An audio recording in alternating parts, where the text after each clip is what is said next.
Hello student, स्वागत है आपका हमारे यूट्यूब चैनल में। आज हम जो टॉपिक कवर करने वाले हैं वो है हमारी सेल साइकिल।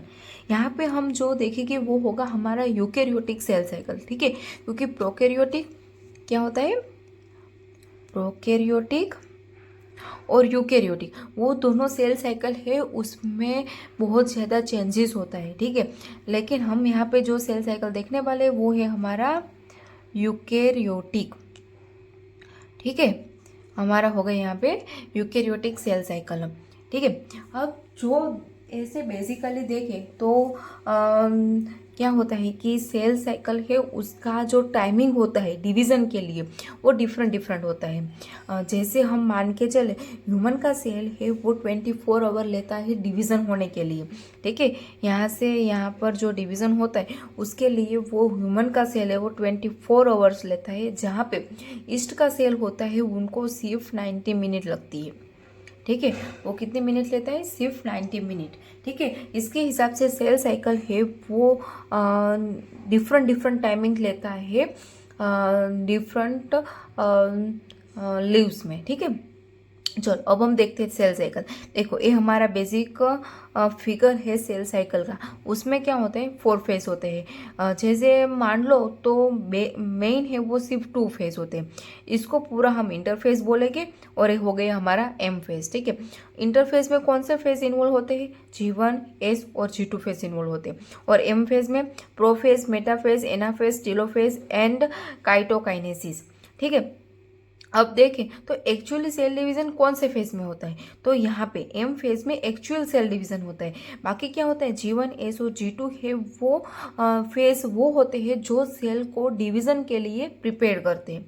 ठीक है, यहाँ पे क्या होगा, सेल का ग्रोथ होगा, यहाँ पे डीएनए रेप्लिकेशन होगा, यहाँ पे मिटोसिस के लिए प्रिपरेशन होगी। ठीक है, इसके हिसाब से अगर हम देखें तो एक्चुअली सेल डिवीज़न है वो हमारा एम फेज में होता है और यहाँ सेल को डिवीज़न होने के लिए प्रिपेयर किया जाता है। ठीक है,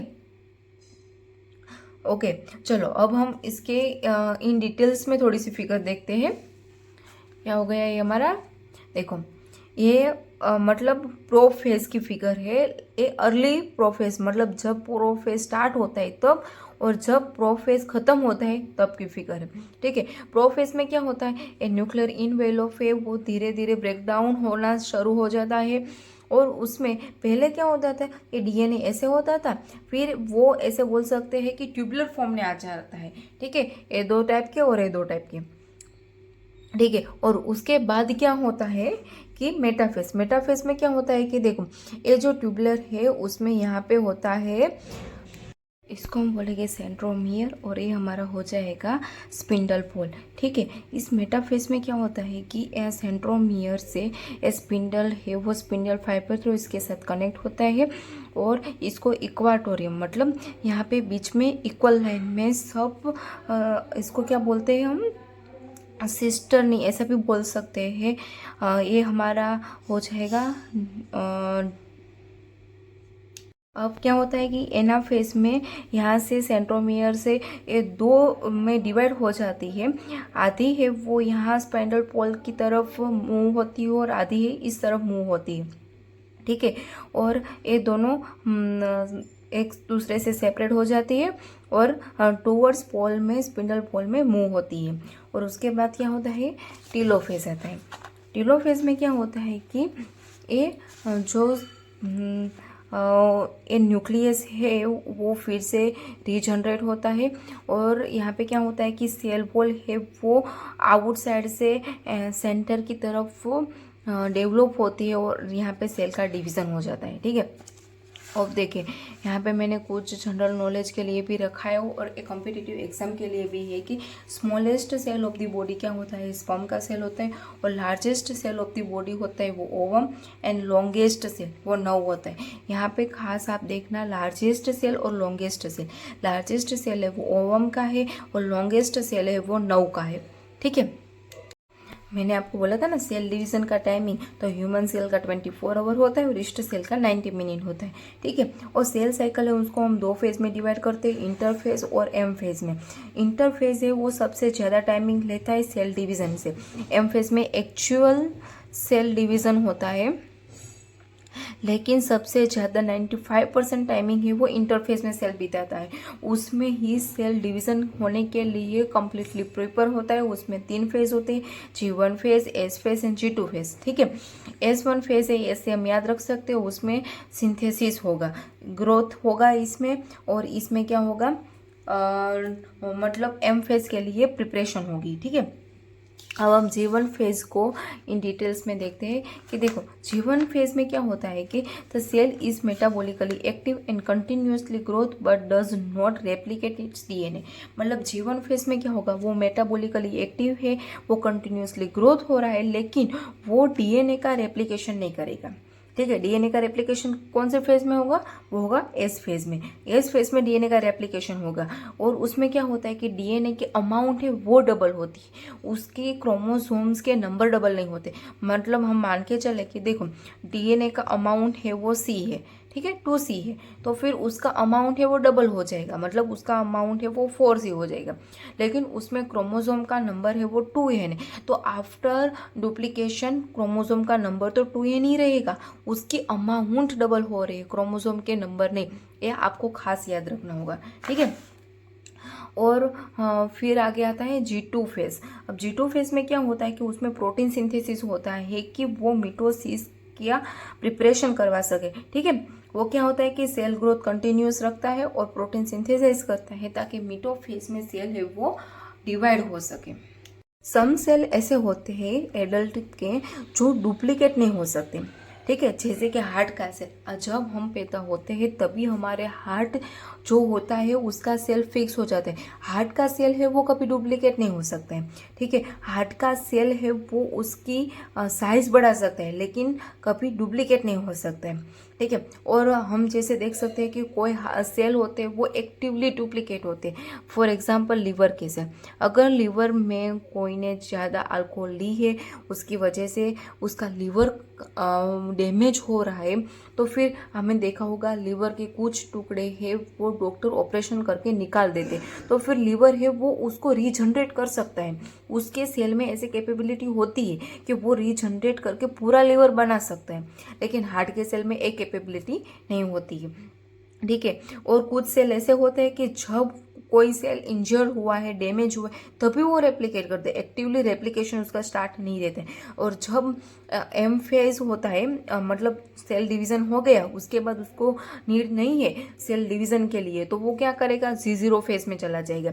वहाँ पे क्या होता है कि सेल मेटाबॉलिकली एक्टिव होता है, लेकिन वो सेल का डिवीज़न नहीं करता। ठीक है, वहाँ पे वो एज इट इज़ पड़ा रहता है, और जब हमें ज़रूरत होती है, कोई सेल डैमेज होता है ऐसा कुछ, तो फिर वो सेल का डिवीज़न कर सकता है। ठीक है, ऐसे होता है। और अब हम आगे देखते हैं एम फेज। एम फेज में क्या होता है कि एक्चुअली मतलब हम बोले तो सेल डिवीज़न है वो एम फेज में ही हो रहा है। ठीक है, उसके 4 फेज होते हैं, प्रोफेज होता है, मेटाफेज होता है, एनाफेज होता है और टिलोफेज होता है। ठीक है, पहले हम देखते हैं प्रोफेज। प्रोफेज का मतलब ही है कि स्टार्टिंग ऑफ एम फेज। ठीक है, उसमें क्या होता है कि क्रोमोसोमल मटेरियल उसका कंडेंसेशन होता है। हमने देखा था फिगर में कि ऐसे ऐसे जो डीएनए का मटेरियल था, ठीक है, क्रोमोसोमल मटेरियल, वो ऐसे हो गया, इसको हम क्या बोलेंगे, कंडेंस होना बोलेंगे। ठीक है, उसमें क्या होता है कि जो एस फेज में सेंट्रोसोम्स थे जो डुप्लीकेट ऑलरेडी हो चुके हैं, ठीक है, वो काइंडली क्या करेंगे, towards sides pole of the cell वो मूव करेंगे। हमने देखा था ना यहाँ पे। ठीक है, आपको याद ना हो तो मैं आपको दिखा देती हूँ। ये सेल था, इसको हम सेंट्रोपोल स्पिंडल पोल बोलते हैं। ठीक है, और यहाँ पे आपने देखा था कि ऐसे वो जो क्रोमोसोम्स थे वो कंडेंस हो चुके थे, तो फिर वो इसके तरफ मूव करेगा। ठीक है, मूव करता है। अब क्या होता है कि each centromeres radiate out microtubules called aster. मतलब जो सेंट्रोसोम्स है वो रेडिएट होते हैं माइक्रोट्यूब्यूल्स में, उसको हम एस्टर बोलते हैं। एस्टर किसे बोला जाता है, यहाँ पे जो होता है ना, इसको हम एस्टर बोलते हैं, वो ऐसा ऐसा होता है, वो माइक्रोट्यूब्यूल्स ही होती है। ठीक है, उसको हम बोलते हैं एस्टर बोलते हैं। ठीक है, the two ester together with spindle fiber form mitotic apparatus and cells at the end of prophase। prophase के एंड में क्या होता है कि वो हमें जो माइक्रोस्कोप में अगर हम व्यू करें तो गोल्गी कॉम्प्लेक्स है, एंडोप्लाज्मिक रेटिकुलम है, न्यूक्लियस है, वो सब मतलब हमें देखने को नहीं मिलते क्योंकि वो डिसअपियर हो जाते हैं प्रोफेज के एंड में, ठीक है। और क्या होता है, न्यूक्लियर इन्वेलप, वो भी डिसअपियर हो जाता है। न्यूक्लियर इन्वेलप का मतलब क्या होता है कि देखो कोई भी सेल है उसमें जो न्यूक्लियस मटेरियल है तो फिर एक मतलब बोल सकते हैं कि उसकी बॉर्डर है, ठीक है। एक ए वो क्या होती है, इनवेलप, मतलब इसको एनवेलप कर रही है, तो ए भी डिसअपियर होना स्टार्ट हो जाती है, ठीक है, प्रोफेज के एंड में। अब हम देखेंगे मेटाफेज। और मेटाफेज में क्या होता है कि मेटाफेज में हमने देखा था कि जो माइक्रोट्यूब्यूल्स है, ठीक है, क्रोमोसोम्स है, वो क्या होंगे बीच की लाइन में, ऐसे बीच की लाइन में वो क्या होंगे ऐसे, आपने देखा था ना पहले फिगर में, हाँ ऐसे इक्वाटोरियम में आ जाती है, ठीक है। और वो कौन करता है, जो माइक्रोट्यूब्यूल्स होती है ना यहाँ पे स्पिंडल पोल, वो क्या करता है, इसको खींचता है अपनी ओर दोनों साइड से, इसकी वजह से ये सीधी बीच में लाइनिंग में आ जाती है, ठीक है। अब क्या होता है इसमें, मैं आपको पढ़ के सुनाती हूँ। Complete disintegration of the nuclear envelope marks as a start. Condensation of the chromosomes is complete and they can observe clearly under the microscope. मतलब यहाँ पे हमें जो क्रोमोसोम है उसका कम्प्लीटली कंडेंसेशन हो चुका है और हमें क्लियरली माइक्रोस्कोप में देखने को मिलेगा, ठीक है। अगर हमें क्रोमोसोम की स्टडी करनी है, उनके मॉर्फोलॉजी की, तो हम मेटाफेज है वो प्रॉपर स्टेज है जहाँ पे हम क्रोमोसोम की मॉर्फोलॉजी स्टडी कर सकते हैं, ठीक है। जब मेटाफेज होता है तब उसमें क्या होता है कि हमने देखा क्रोमोसोम में उसका प्रॉपरली कंडेंसेशन हो जाता है, उसकी मॉर्फोलॉजी स्टडी है हम मेटाफेज में कम्प्लीटली कर सकते हैं। उसमें क्या होता है कि जब two sisters chromatids which are held together by the centromere, मतलब जो यहाँ पे होती है ना माइक्रोट्यूब्यूल्स, ये सेल है, ठीक है, यहाँ पे क्या होती है माइक्रोट्यूब्यूल्स होती है, ये हमारे कंडेंस क्रोमोसोम्स है, ठीक है। उसका ये हो गया सेंट्रोमियर, ये सेंट्रोमियर के साथ ये स्पिंडल फाइबर है वो अटैच होती है, ठीक है। और वो दोनों साइड से खींचती है, इसकी वजह से ये बीच में आ जाते हैं, ठीक है।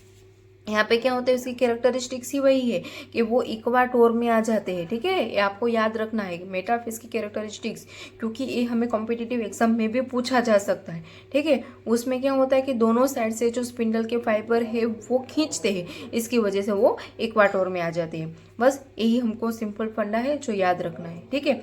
अब हम आगे देखते हैं एनाफेज। तो एनाफेज में क्या होता है कि देखो एनाफेज में क्या होगा, जब सेंट्रोमियर है वो स्प्लिट हो जाएगी, मतलब जो हमारा सेंट्रोसोम्स है ए वाला, वो यहाँ से सेंट्रोमियर से अटैच होता है, तो फिर वो क्या होता है सेपरेट हो जाता है, ऐसे सेपरेट हो जाता है। और सेल में क्या होता है कि देखो यहाँ एक स्पिंडल फाइबर है, यहाँ भी स्पिंडल पोल है, ठीक है। अब ये सेपरेट हो गई है तो एक हिस्सा इस तरफ जाएगा और उसका एक हिस्सा है वो इस तरफ जाएगा और ये स्पिंडल पोल से अटैच रहता है, ठीक है। ऐसे सारे के सारे जो हमारे क्रोमोसोम्स है वो सेपरेट हो जाएंगे, वो एनाफेज में होता है, ठीक है। और वो अपोजिट पोल पर मूव हो जाते हैं, ठीक है। ये सिंपल है एनाफेज का। अब हम टीलोफेज देखते हैं। तो टीलोफेज में क्या होता है कि टीलोफेज में सेल वॉल है वो डेवलप होने लगेगी। देखो यहाँ पे क्या हो रहा है कि chromosomes cluster at opposite spindle pole and their identity is lost as a diaster element. Nuclear envelope develop, मतलब जो प्रोफेज में न्यूक्लियर इन्वेलप है वो डिसअपियर होने लगा था, वो यहाँ पे हमें फिर से देखने को मिलेगा। यहाँ पे जो ऑर्गेनल्स मतलब एंडोप्लाज्मिक रेटिकुलम है, गोल्गी का है, वो भी डिसअपियर होने लगी थी, तो ये भी यहाँ पे हमें देखने को मिल जाएगी, रीअपियर होने लगेगी, ठीक है। यहाँ पे मैंने लिखा हुआ ही है। और क्या होता है कि इसमें each pole forming two daughter nucleus, मतलब यहाँ पे क्या हो जाएगा कि टीलोफेज में क्या होगा कि यहाँ से मैं ऐसे दिखाती हूँ आपको, ठीक है, ये वाला, और यहाँ पे दो न्यूक्लियस है वो फॉर्म हो जाएंगे, ये हमारी स्पिंडल पोल है। और इसमें जो क्रोमोसोम्स है वो फिर से जुड़ जाएंगे, ठीक है, फिर से जुड़ जाएंगे। और यहाँ पे दो न्यूक्लियस है वो फॉर्मिंग हो जाते हैं और अपोजिट स्पिंडल पोल में ठीक है, यहाँ पे जो हमारी ऑर्गेनल्स होती है वो भी रीअपेयर होना स्टार्ट हो जाती है।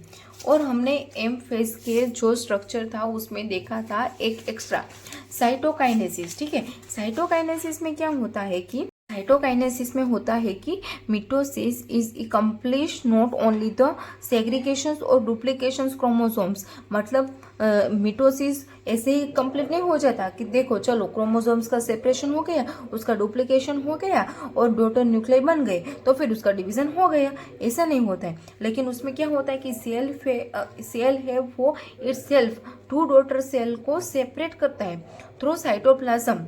उसको हम बोलते हैं साइटोकाइनेसिस। साइटोप्लाज्म का भी सेपरेशन होता है, उसको हम बोलेंगे साइटोकाइनेसिस। ठीक है, at the end of which cell division get completed, उसके बाद सेल डिवीजन है वो कंप्लीट होता है। देखो क्या है कि देखो न्यूक्लियस का सिर्फ सेपरेशन होना, उसमें डॉटर सेल बनना, उसको हम सेल डिवीजन नहीं बोलते। लेकिन साइटोप्लाज्म का सेपरेशन होने के बाद टू डॉटर सेल बनते तो उसको हम बोलेंगे सेल सेपरेशन, उसको हम बोलेंगे साइटोकाइनेसिस। ठीक है, प्लांट सेल है वो क्या बोलते हैं कि मतलब हाँ, यहाँ पे क्या होता है कि देखो अगर ह्यूमन का सेल है तो फिर उसमें क्या होता है, उसमें क्या होता है कि यहाँ पर जो देखो यहाँ पे जो होता है ना एनाफेज, एनाफेज में यहाँ पे हो गया सेपरेटली। ठीक है, सेपरेट हो जाने के बाद यहाँ से बाहर से इसको आउट से सेंटर की ओर वॉल है वो बढ़ती है और सेल का डिवीजन होता है। और प्लांट में क्या होता है, इससे उल्टा होता है। उसमें क्या होता है कि सेंटर से सेल वॉल बनना स्टार्ट होती है और सेंटर से आउट की साइड जाती है और सेल वॉल का मतलब सेल है उसका डिवीजन होता है। ठीक है, आपको ये याद रखना होगा।